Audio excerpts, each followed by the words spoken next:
Good morning বন্ধুরা, আশা করি সবাই অনেক ভালো আছো। আমিও খুব ভালো আছি। আজকের ভিডিওতে তোমাদেরকে দেখাবো কিভাবে ঘরোয়া পদ্ধতিতে একদম সহজ উপায়ে নারকেল নাড়ু বানানো যায়। সামনেই তো জন্মাষ্টমী আসছে, আর যাদের যাদের বাড়িতে গোপাল আছে, যারা যারা চাইছো নিজের হাতে নাড়ু বানিয়ে গোপালকে দিতে, তাদের জন্য আজকের এই ছোটো ভিডিওটা। চলো আজকে তোমাদের সাথে শেয়ার করা যাক। তাহলে প্রথমেই আমি এখানে চিনি শিরাটা বসিয়ে দিয়েছি। নারকেল কোড়ানো যতটা পরিমাণ নিয়েছি, ঠিক তার অর্ধেক পরিমাণ চিনি এবং সমপরিমাণ জল নিয়ে আমি শিরাটা বসিয়ে দিয়েছি।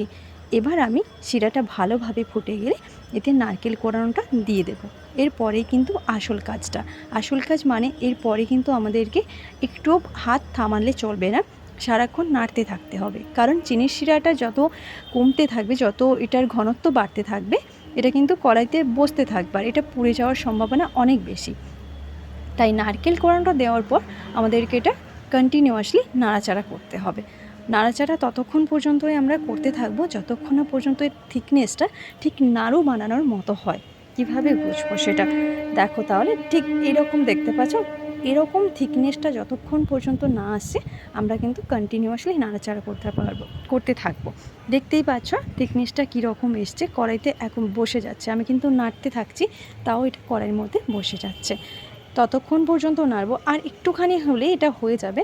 একটু কালারটা ব্রাউন হবে, তাহলেই রেডি। চিনি শিরার মধ্যে কিন্তু দুটো এলাচও দেওয়া ছিল, এটা বলতে আমি ভুলে গেছিলাম।